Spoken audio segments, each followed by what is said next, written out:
오늘은 느헤미야 10장 언약식에 동참한 명단입니다. 먼저 내용을 살펴보면 크게 두 부분으로 나눌 수 있는데 1절부터 27절까지는 그 언약에 서명한 사람들의 명단이 쭉 나오고 있고요.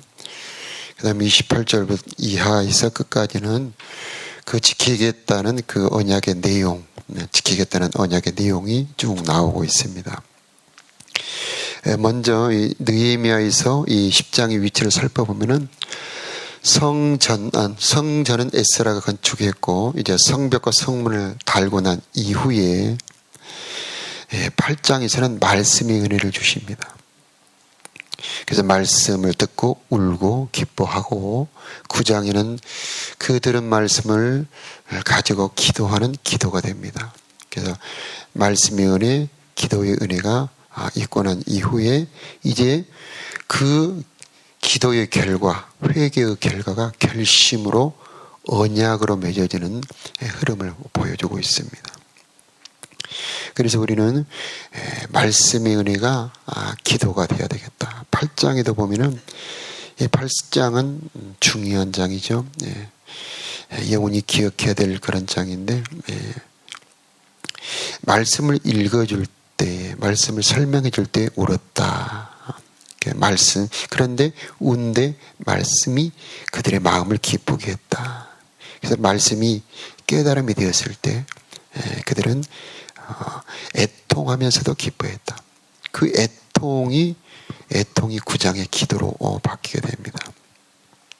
하나님이 가장 기뻐하는 기도의 종류 중에 하나가 말씀으로 드리는 기도입니다. 그래서 오늘 우리가 평소에도 많이 하지만은 말씀으로 드리는 기도, 하나님께서 우리들에게 약속하신 그 말씀을 붙잡고 드리는 기도를 드렸으면 좋겠다.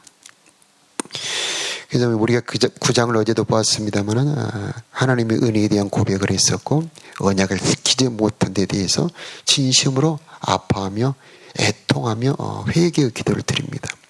그 회개가 이루어질 때 어둠이 떠나가게 되고 그 다음에 악한 것들이 떠나가고 저주가 떠나가게 되고 하나님이 임재를 하게 되는 겁니다. 회개는 자연스럽게 잘못을 고백하며 이제는 하나님의 뜻대로 살겠노라는 결심으로 바뀌게 되죠. 그래서 9장 마지막에 그 언약에 서명하기로 마음을 모으고 10장에는 서명한 사람들의 이름이 나오게 되는 겁니다. 내가 회개했을 때 나 혼자도 회개하지만은 우리가 함께 마음을 모아 그 마음을 모아서 언약으로 모을 때 힘이 되는 겁니다. 그래서 우리가 느헤미야 7장에서도 보았습니다만 돌아온 자의 명단이 있다면은 오늘 10장은 언약 맺은 자의 명단. 그래서 이 교회의 본질 두 가지. 교회는 어떤 거냐? 돌아온 자들의 모임이다. 또 언약 맺은 자들의 모임이다. 그래서 이제는 우리는 언약 맺은 자로서 살아가는 겁니다. 구원이라고 하는 것은 시작입니다. 이제 구원받고 난 다음에 어떻게 살아야 되느냐? 그 언약을 맺고 그 언약을 따라 살아가는 삶이 바로 신앙의 삶, 언약의 삶이 되는 것입니다. 구원은요, 우리 행위로 받는 것이 아니죠. 오직 하나님의 은혜로, 오직 예수의 피로, 오직 믿음으로 받는 겁니다. 그래서 우리의 행위가 필요가 없습니다. 아니, 내가 어떤 행위를 했다는 것 자체가 하나의 방해가 되죠. 오직 은혜로 받습니다만은 언약은 그렇지가 않습니다. 언약은 반드시 우리가 어떻게 하겠노라는 행위의 내용이 들어가게 되어 있습니다. 그래서 오늘 28장 이하에 보면은 우리가 이렇게 하겠습니다 라고 하는 그것을 계명이라고 합니다. 그것을 계명이라고 그러고 그것이 세부 내용으로 갔을 때는 규례, 법도, 율례 이런 표현을 씁니다. 그래서 내가 어떻게 하겠노라 라고 하는 그런 계명의 내용이 들어가게 되었습니다. 자, 우리가 계약을 맺을 때 반드시 혼자 맺는 것이 아니고 쌍방간에 맺죠. 또는 삼자간에 맺던가. 그래서 어쨌든 당사자들이 있습니다. 그래서 하나님과 우리가 계약을 맺죠. 그래서 우리가 지금 이제 구약의 언약을 우리가 보고 있습니다만 신약에 사는 우리들도 하나님과 계약을 맺습니다. 하나님과 나와 언약을 맺고 예수님은 그 계약의 중보자가 됩니다. 예수님은 그 피로 계약을 보증을 하십니다. 그러므로 계약이 효력을 발생하게 되는 겁니다. 예수님이 없다면 우리는 하나님과 언약을 맺을 수가 없어요. 그런데 우리가 맺는 계약 그 내용을 보면은 참 엄청난 내용이 들어 있습니다. 하나님은 나의 아버지가 되고 나는 그의 아들이 된다. 예수님은 나의 신랑이 되고 나는 그의 신부가 된다. 하나님은 나의 아버지이기 때문에 일생 지키고 보호하면서 천국을 상속받게 된다. 예수님은 나의 신랑이기 때문에 영원히 그분과 결혼하여 한 몸을 이루게 된다. 바로 이것이 계약의 내용입니다. 그래서 우리가 구원을 받을 때는 약혼입니다. 약혼. 재림 때 정혼이 이루어지죠. 그래서 유대인의 결혼 풍습에 보면 요즘은 우리들은 그렇게 하지 않죠. 우리들은 그냥 바로 약혼의 기간이 없이 바로 결혼을 하는 경우가 거의 대다수인데 옛 유대인들은 거의 약 1년간의 약혼 기간을 거친 다음에 정혼을 하게 됩니다. 그런데 우리가 구원을 받을 때는 예수님과 약혼을 한 겁니다. 정혼하기로. 재림 때 결혼식 정혼이 이루어지게 되는 거죠. 자, 그것만 있는 것이 아니고 그 안에 성령의 언약이 들어있고 기도응답의 언약이 들어있고 안보의 언약이 들어있고 또 공급의 언약이 들어있고요. 자, 우리가 맺은 하나님의 언약은 실로 엄청난 겁니다.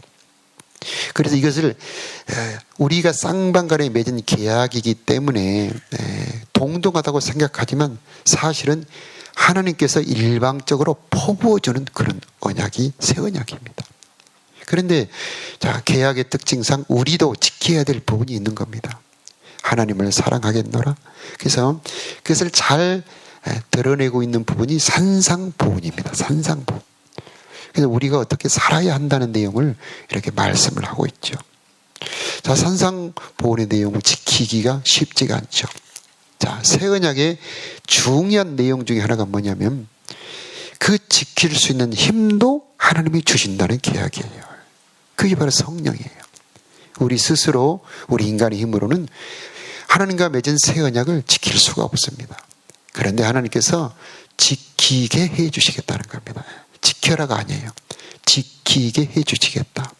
우리는 지키려고 소원을 품고 기도하며 성령을 받는 겁니다. 그러면 성령이 지키게 하시는 겁니다. 성령의 충만을 받을 때 사랑할 수 있게 되고요. 전도할 수 있게 되고 예배할 수 있게 되는 거고요. 세상을 이길 수가 있게 되는 겁니다. 자, 어쨌든 이렇게 1절부터 27절까지 쭉 사람들의 이름들이 나오고 있지 않습니까? 자, 우리도 개개인이 하나님과 계약을 맺어야 됩니다. 그래서 언약 맺은 자. 그래서 나는 구원받은 자에서 언약 맺은 자로 신앙이 성숙이 돼야 된다. 하나님께서 죄 용서해 주신 그 은혜에 감사하여 이제는 하나님께서 내게 주신 그 언약의 뜻을 따라 살겠습니다 라고 하는 그런 언약 맺은 자가 되어야 한다는 것입니다. 자, 28절 이후에 쭉 내용을 보면은 먼저 28절에 보면 외국인과 관계를 끊는 사람들 이런 말이 나옵니다. 즉 이방인과의 관계, 여기서는 외국인이라고 썼습니다. 이방인과의 관계를 끊는다. 그래서 지금 유대인들은 지금도 이 법 그대로 지킵니다. 그래서 외국인과 할례를 받지 않는 사람과는 식사도 같이 하지 않죠. 그러나 이것을 오늘 새 언약을 맺은 우리들이 그대로 지키기는 무리입니다. 고린도전서 5장에 보면은 만일에 세상의 죄인들과 함께 거하지 않는다면은 우리가 세상 밖으로 나가야 될 것입니다.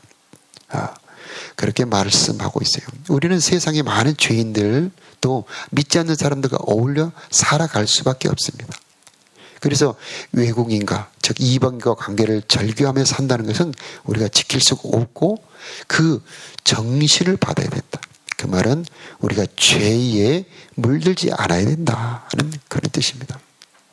죄에 물들지 않는 삶 살겠습니다 라고 우리는 하나님과 언약을 맺은 사람들이 되는 겁니다. 또 우리의 딸들을 외국인과 결혼시키지 않고 또 그들의 딸들을 우리의 아들들과 결혼시키지 않겠다. 이런 언약의 내용이 나오고 있는데 이것도 실제로 현실에서는 그렇게 이루어지기 어렵습니다. 물론 이렇게 살면 좋겠지만은 이에 관해서는 고린도전서 7장에 믿지 않는 아내나 믿지 않는 남편과의 관계에 대해서 이렇게 살아라는 내용이 아주 자세히 기록되어 있습니다. 여기에 보면은 믿지 않는 남편이나 믿지 않는 아내가 당신들과 살기를 좋아하거든. 그들을 버리지 말아라. 떠나지 말아라. 그러나 혼자 살 수 있다면 혼자 사는 것이 좋기는 하지만 그들이 살기를 좋아한다면 그들을 버리지 말고 떠나지 말아라. 이렇게 권면하고 있습니다. 그러나 여기에 있는 정신을 우리는 본받아야 된다. 여기에 들어있는 그 정신은 무엇이냐? 솔로몬 이후에 유다가 멸망한 이유, 북이스라엘이 멸망한 이유는 거기 주변에 있는 이방인들과의 결혼을 통해서 그들의 후손의 신앙과 문화가 흩어져 버렸기 때문입니다. 그래서 여기서 이방인과 결혼시키지 않겠다는 것은 신앙 전통을 이어가겠다는 뜻으로 우리는 개성해야 된다라는 것입니다. 그래서 우리는 우리들의 후손들에게 믿음을 잃어버리지 않도록 모든 정성을 다 기울여야 됩니다. 유대인들은 방랑생활 2000년을 겪으면서도 신앙과 언어와 그들의 전통만을 하나도 잃어버리지 않고 그대로 다 보존했습니다. 그래서 목숨을 겁니다. 생명을 겁니다. 개개인이 하지 않고 그들의 집안과 그들의 문화, 그들의 모든 전통을 개개인이 하지 않고 그들의 지역, 그들의 집안이 힘을 합해서 후손들에게 신앙을 물려주기 위해서 최선을 다하고 있는 것을 보게 됩니다. 자, 우리도 힘을 다해서 우리 후손들에게 신앙 물려주기 위해서 애를 써야 되겠습니다.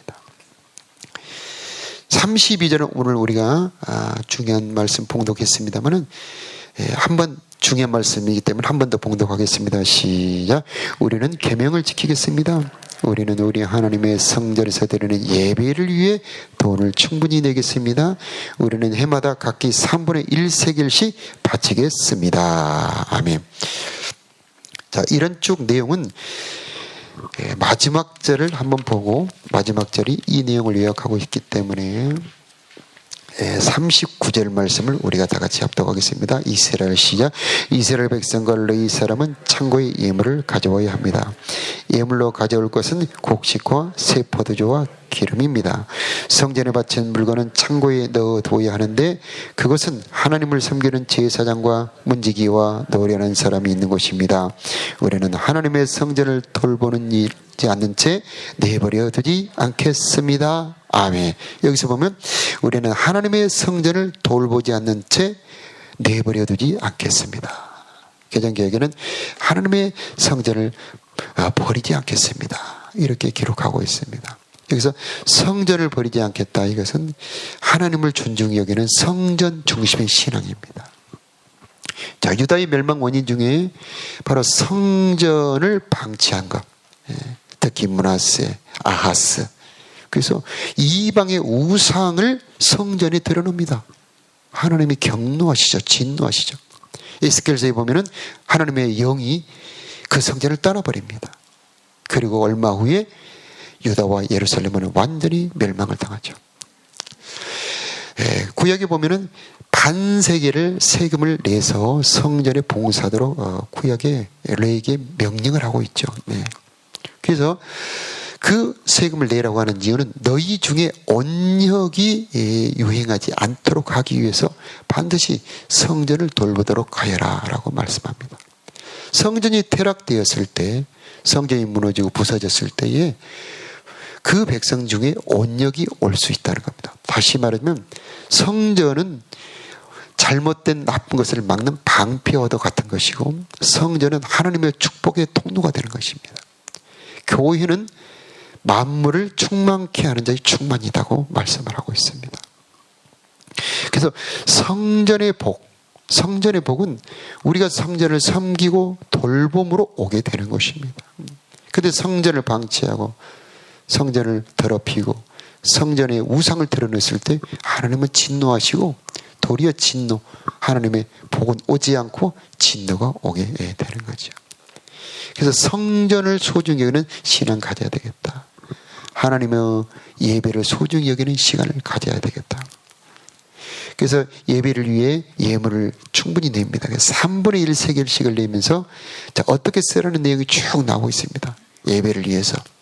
그래서 번제물을 드리고, 그 다음에 각 절기마다 제물을 태워드리는 그 제물에 쓰게 되고요. 그 다음에 거기 일하는 사람들이 먹게 되고요. 그 다음에 나무, 추수한 척곡식들을 가져와서 하나님의 성전을 섬기는 일에 쓰도록 했다는 것입니다. 자, 오늘 우리들에게는 하나님께 드리는 예배나 예물을 어떤 분들은 부담스러워하는 분들도 있습니다. 실제로 그렇죠.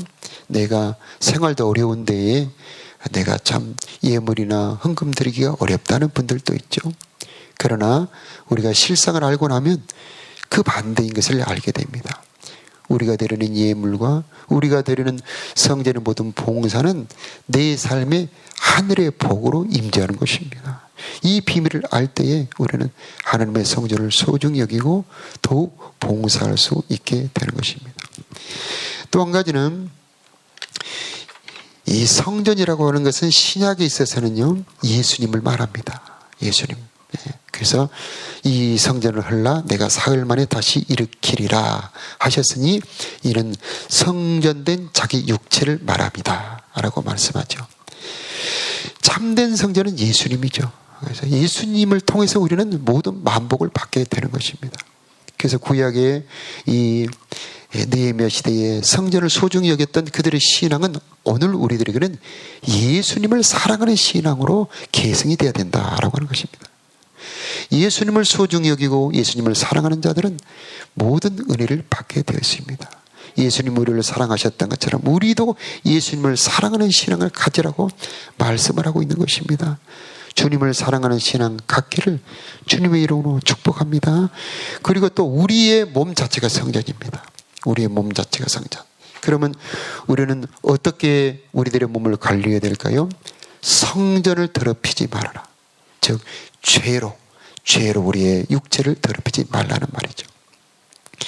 어쨌든 우리는 성전을 소중히 여기는 신앙을 통해서 가져올 것은 무엇이냐? 성전의 복을 얻게 되는 것입니다. 시편 84편, 시편 86편에 보면은요, 성전의 복이 나오죠. 네, 성전의 복. 참새도 집을 얻게 되고요. 그 성전의 복에는 하나님께서 그 백성들을 위해 돌보시는 은혜가 있는데, 내 눈과 내 마음을 거기에 두리라. 바로 이게 성전의 복입니다. 그래서 기도 응답이 있는 곳이 성전이죠. 그래서 만민이 기도하는 집 성전. 두 번째는 진리의 기둥의 터, 말씀이 선포되는 곳이 바로 성전입니다. 성전에는 그래서 총 3가지의 복이 있는데, 첫째는 말씀을 듣는 집, 두 번째는 기도하는 집, 그리고 하나님을 만나 예배하는 집. 자, 이게 바로 성전이 은혜가 되는 것입니다. 성전이 우리들 가운데에 그 복으로 임할 때에 우리의 삶과 영혼은 풍성해지게 되고, 우리는 하나님의 은총을 풍성히 누리며 살아가는 우리의 삶이 되게 될 것입니다. 자, 오늘 다 함께 기도하도록 하겠습니다. 기도할 때 말씀으로 기도하는 내 기도가 되기를 원합니다 라는 기도 제목 한 가지 하고, 두 번째는 이제 언약 맺은 백성이 되기를 원합니다.